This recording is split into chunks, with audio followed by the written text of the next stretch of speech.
दोस्तों यदि आप किसी भी कॉम्पिटिटिव एग्जाम की तैयारी कर रहे हैं, बिहार का या स्टेट पुलिस का या यूपीएससी बीपीएससी या किसी भी कॉम्पिटिटिव एग्जाम की तैयारी कर रहे हैं आपके एग्जाम में यदि जीके जीएस का क्वेश्चन पूछा जाता है तो आपके एग्जाम में जो है जीके जीएस से जितना भी क्वेश्चन पूछा जाएगा ये पॉकेट जी की बुक जो है इससे बाहर नहीं पूछा जाएगा।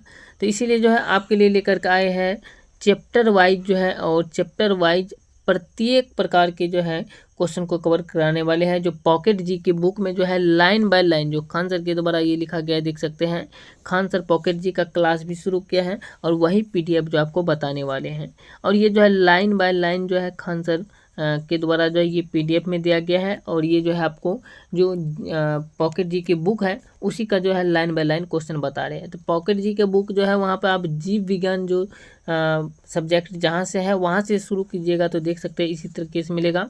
और पहला चैप्टर यहाँ से मिलेगा जीव विज्ञान का जो है पॉकेट जी की बुक में देख सकते हैं कि जैव विकास के प्रमुख सिद्धांत, जैव विकास के प्रमुख सिद्धांत यहाँ से मिलेगा। तो चलिए जो है टोटल आपको लाइन बाय लाइन क्वेश्चन बताने वाले हैं, एक भी लाइन नहीं छोड़ने वाले हैं। तो चलिए यदि आप किसी भी वनडे एग्जाम की तैयारी कर रहे हैं तो आपके लिए इंपॉर्टेंट होने वाला है।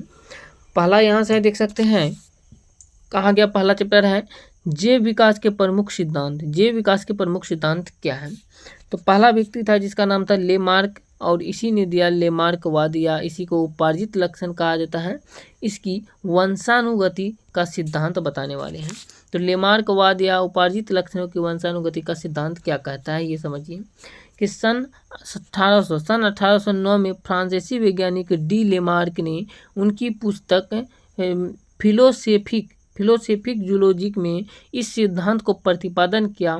इसके अनुसार वातावरण आवश्यकता एवं उपयोग के आधार पर प्राणियों की संरचना में परिवर्तन हो सकते हैं तथा धीरे धीरे ये परिवर्तन एक पीढ़ी से दूसरी पीढ़ी में वंशानुगत हो जाते हैं तथा नई जाति का विकास होता है।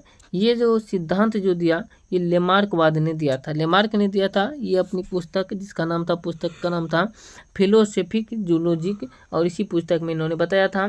और ये लेमार्क जो है इसका जो 1809 में जो है फ्रांसीसी वैज्ञानिक का जो है जन्म हुआ था। और इन्होंने लेमार्क ने अपनी पुस्तक में बताया था और इसी पुस्तक का नाम था फिलोसोफिक जूलॉजिक। इसी में ये सिद्धांत जो है प्रतिपादन किया था। इन्होंने कहा था कि प्राणियों की संरचना में परिवर्तन हो सकते हैं तथा धीरे धीरे ये परिवर्तन जो है आगे जाकर के एक पीढ़ी से दूसरी पीढ़ी में वंशानुगत हो जाते हैं और ये नई जाति का विकास भी होता है, ये कहा था।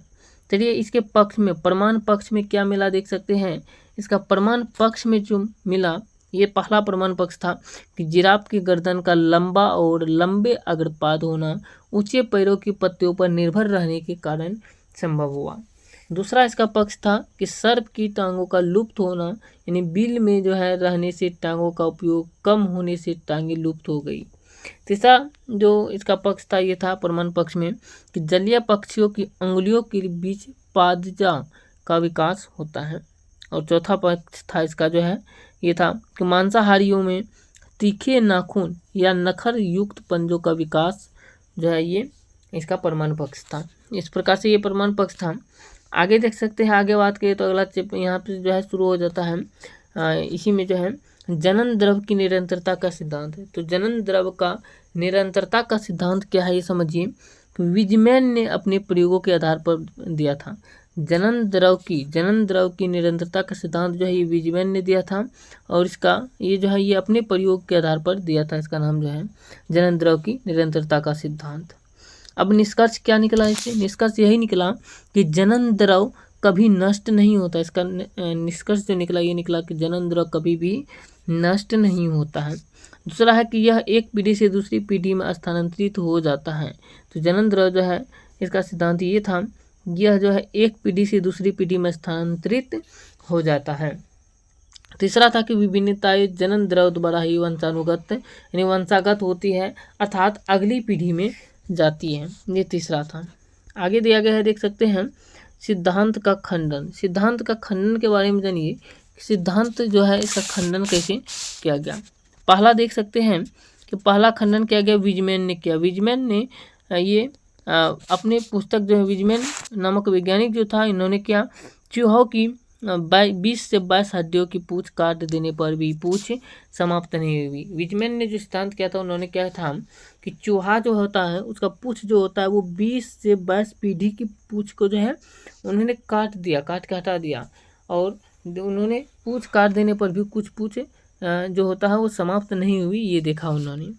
आगे दूसरा था कि भारत में सदियों से कान व नाक छेदे जाते हैं, परंतु यह लक्षण वंशानुगत नहीं हुआ है। कहता है कि कान में जो है छेद जो कराते हैं, ये जो है सदियों से कान व नाक में छेद कराते हैं आदमी, लेकिन लक्षण वंशानुगत नहीं हुआ इसमें भी। अगला था, इसका निष्कर्ष यही निकला कि सभी उपार्जित लक्षण या वातावरणीय विभिन्नताएं वंशानुगत नहीं होती, अर्थात एक पीढ़ी से दूसरी पीढ़ी में नहीं जाती, ये कहा गया। इसका निष्कर्ष जो है यही निकला। आगे देख सकते हैं, दूसरा यहाँ पे शुरू हो जाता है जिसका नाम है प्राकृतिक वर्ण का सिद्धांत या डार्विनवाद। प्राकृतिक वर्ण का सिद्धांत या डार्विनवाद, इसके बारे में जानिए। ब्रिटिश प्रकृति वैज्ञानिक चार्ल्स रॉबर्ट डार्विन 1809 से 1882 ईस्वी में जो है इन्होंने दिया। 859 में चार्ल्स डार्विन ने प्राकृतिक चयन द्वारा यानी ऑर्गेनिक ऑफ स्पाइस के द्वारा जो है जाति की उत्पत्ति नामक पुस्तक में इस सिद्धांत को बताया है, ये जो है डार्विन ने। और इन्होंने कहा कि डार्विन के प्रमुख विचार निम्नलिखित था। पहला था कि जीव जंतुओं में संतानोत्पत्ति की प्रचुर क्षमता होती है। दूसरा है कि जीवन संघर्ष अंतरजातीय तथा वातावरणीय होता है। तीसरा जो था ये था विभिन्नताएं। चौथा था योग्यतम का वर्ण, और पांचवा था अनुकूल लक्षणों की वंशानुगति, और छठा था एक नई जाति की उत्पत्ति। आगे बात करें तो आगे देख सकते हैं यहाँ पे इसी में दिया गया है कि इस सिद्धांत के अनुसार विभिन्नता तथा अनुकूल लक्षणों के वंशानुगत हो जाने से प्रत्येक पीढ़ी अपने पूर्वजों से विकसित सुगठित एवं भिन्न होती है तथा धीरे धीरे नई जाति का विकास होता है। प्रकृति के अनुकूल परिस्थितियों में ही जीव जीवन संघर्ष में जीवित रहते हैं, ये इसका सिद्धांत था। आगे तीसरा जो था ये था उत्परिवर्तनवाद। उत्परिवर्तनवाद जो है ये सिद्धांत है। उत्परिवर्तनवाद सिद्धांत क्या कहता है ये समझिए। उत्परिवर्तनवाद जो था यही कहता है कि यह सिद्धांत हॉलैंड के वैज्ञानिक ह्यूगो डी ब्रीज ने दिया। इसके अनुसार कुछ पादपों तथा जंतुओं में क्रमिक विकास नहीं होता है, वरन इनमें अकस्मात ही परिवर्तन हो जाते हैं। जीन की संरचना में आए ये परिवर्तन एक पीढ़ी से दूसरी पीढ़ी में चले जाते हैं एवं अचानक नई जाति का उद्भव होता है। तो उत्परिवर्तनवाद से जो है यही है कि उत्परिवर्तनवाद सिद्धांत जो है ये हॉलैंड के एक वैज्ञानिक था जिसका नाम था ह्यूगो डी ब्रीज, इसी ने दिया था। और इसी के अनुसार जो है कुछ पादप यानी जो है कुछ पौधा जो है अकस्मात जो है परिवर्तन हो जाते हैं, यानी जो है कुछ पौधा जो होता है इसमें जंतु के में क्रमिक विकास नहीं होता है, क्योंकि उनमें अकस्मात ही परिवर्तन हो जाते हैं, जैसे जीन के संरचना के बारे में कहा।